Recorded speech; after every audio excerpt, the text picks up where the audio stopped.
Ensuite, sachez que le E en espagnol se prononce comme le E en français avec un accent. Et voici un exemple pour le pratiquer, le prononcer et le mémoriser. En enero me gusta tratar de esquiar. En janvier, j'aime essayer de faire du ski. Hola queridos amigos, bienvenidos a Español Passion pour apprendre, pratiquer et perfectionner l'espagnol rapidement en s'amusant. Soy Jimena et dans cette nouvelle vidéo, vous allez découvrir les 12 mois de l'année en espagnol, leur prononciation et une bonne astuce pour bien les mémoriser. En plus, je vous invite à aller sur espagnolpassion.com pour avoir la transcription de cette vidéo, mais aussi un jeu interactif pour mieux intégrer les mots en espagnol. Et vous pouvez aussi télécharger votre guide offert pour apprendre l'espagnol rapidement en s'amusant. Pour commencer, il faut savoir que tous les noms de mots en espagnol sont masculins. De ce fait, on va employer l'article défini el, le, et l'article indéfini un. Par exemple, nous pouvons dire Hemos tenido un marzo muy soleado. On a jusqu'à présent un mois de mars très ensoleillé. Ou alors, el año pasado tuvimos un diciembre muy frío. L'année dernière, on a eu un mois de décembre très froid. Ou encore, on peut dire El enero de este año estuvo lluvioso. Janvier de cette année a été pluvieux. Mais il est aussi très important de savoir utiliser le singulier et le pluriel quand on veut parler d'un ou de plusieurs mois. Par exemple, en espagnol, pour dire un mois, un seul mois, on dit un mes. Un mes. Alors que si on veut parler de plusieurs mois, on dirait meses. Meses. 2 meses, 3 meses, 4 meses, 5 meses. Afin de bien mémoriser les 12 mois de l'année en espagnol, découvrez chaque mois sa prononciation et ensuite mettez-le en contexte. Le fait d'utiliser chaque mois de façon pratique et cohérente vous permettra d'assimiler beaucoup mieux son apprentissage. Alors n'oubliez pas, faites des phrases utiles, pratiques et réelles pour ensuite pouvoir les utiliser à plusieurs reprises avec vos interlocuteurs. Un exemple réel dans mon cas, En marzo es mi cumpleaños.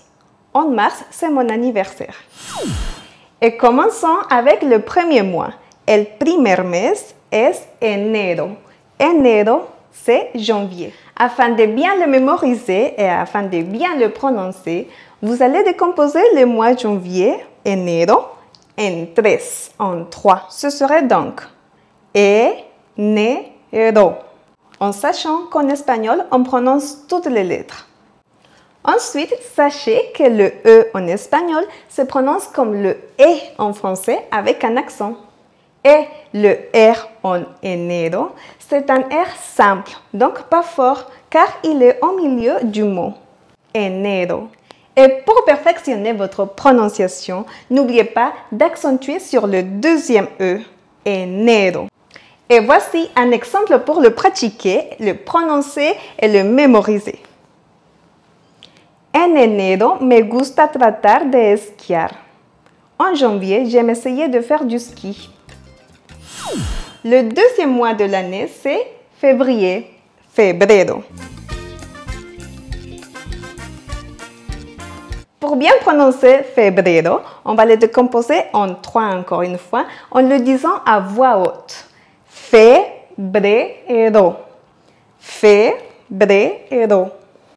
Donc, n'oubliez pas, le E se prononce E et ici, il y a 2 heures simples, donc pas fort, parce qu'ils sont au milieu du mot. Febrero. Et pour le prononcer comme un locuteur natif, n'oubliez pas d'accentuer sur le deuxième E. Febrero. Febrero. Et maintenant, un exemple. En febrero cumpleaños mi mamá. En febrero cumpleaños mi mamá. En février, c'est l'anniversaire de ma maman.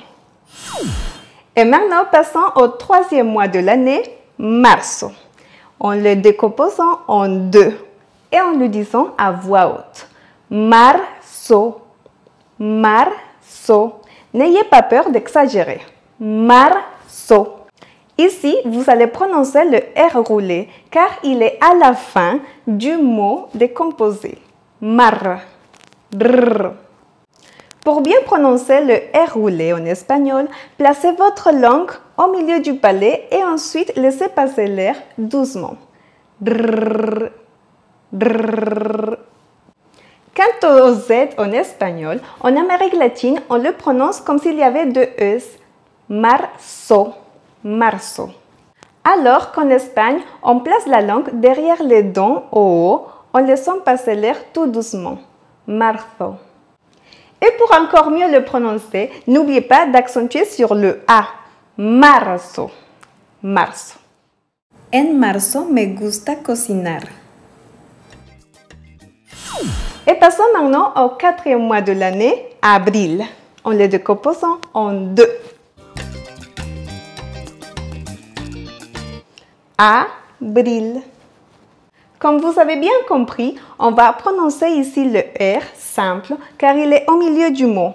Avril. Et ensuite, on va accentuer sur le I. Abril. Et maintenant, un exemple réel. Generalmente en abril me encanta montar bicicleta.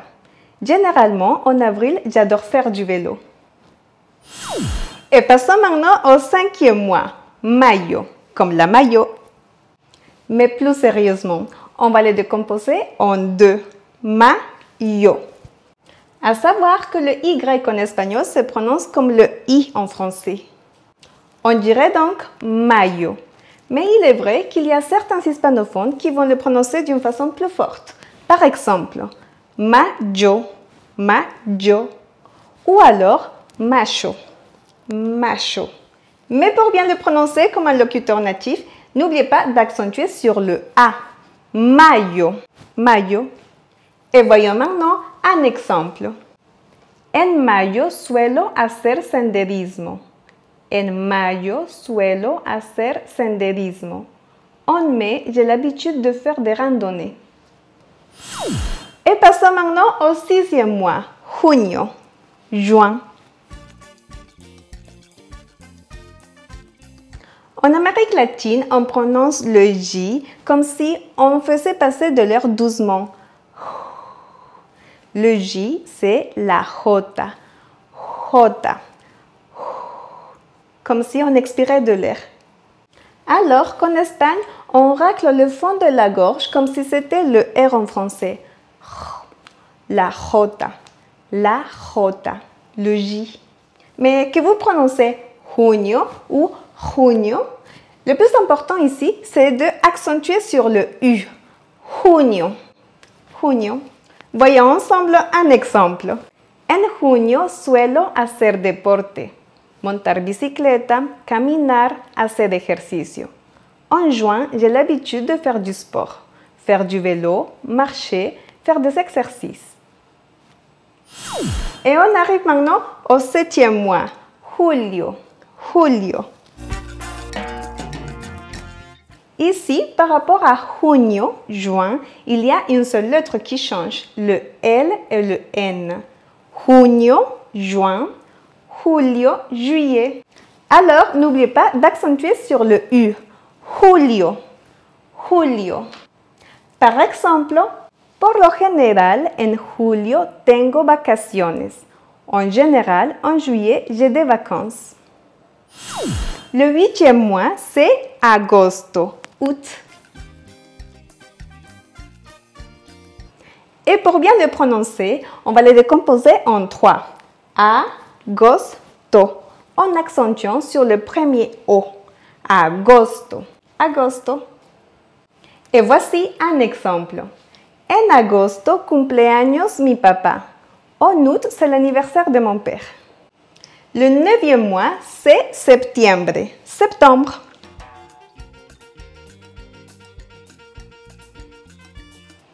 Pour mieux comprendre et mieux le prononcer, on va le décomposer en quatre. Septiembre. Et puisque le R il est au milieu du mot, on va prononcer le R simple. Bre. Septiembre. Et quelque chose de très important. Faites attention au i. Par rapport au français, il n'y a pas de i, on dit septembre, alors qu'en espagnol, on dit septiembre. Et faites attention parce que c'est sur le i qu'on va accentuer. Septiembre. Et maintenant, un exemple. En septiembre es bueno viajar porque aún hace buen tiempo y no es temporada alta. En septembre, c'est bien de voyager parce qu'il fait beau temps et ce n'est pas la haute saison. Et on arrive au 10e mois, octubre, octobre, qu'on va décomposer en 3. Octubre.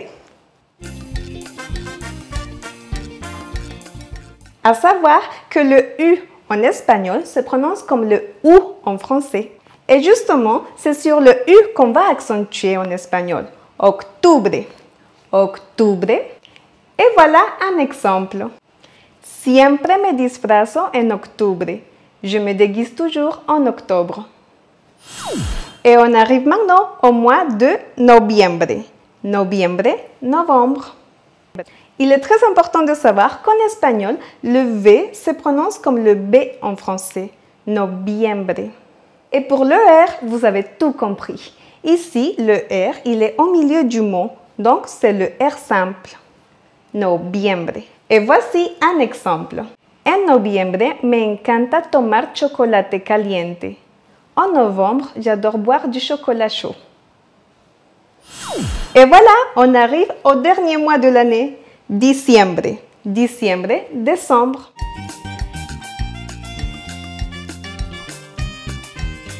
Pour mieux le prononcer, on va le décomposer en 4. Diciembre. Ici, le C de diciembre, en Espagne, on le prononce en plaçant la langue derrière les dents en haut et en laissant passer l'air, tout doucement. Diciembre. Alors qu'en Amérique latine, c'est comme s'il y avait 2 S, diciembre. Et voilà, vous l'avez bien compris. Le R simple, br, parce qu'il est au milieu du mot, diciembre. Et pour bien le prononcer comme un locuteur natif, n'oubliez pas d'accentuer sur le deuxième I, diciembre. Et voyons maintenant un exemple. En diciembre, me gustan las fiestas de fin de año. En décembre, j'aime les fêtes de fin d'année. Muchas gracias. Merci beaucoup d'avoir regardé cette vidéo afin d'apprendre les 12 mois de l'année en espagnol, leur prononciation et une astuce pour bien le retenir. Et pour pratiquer, n'hésitez pas à écrire dans les commentaires les 12 mois de l'année en espagnol ou aussi à donner des exemples. Et n'oubliez pas de vous abonner à Espagnol Passion en cliquant juste ici pour activer aussi les notifications et recevoir mes prochaines vidéos et ne rien louper. Hasta muy pronto, à très bientôt!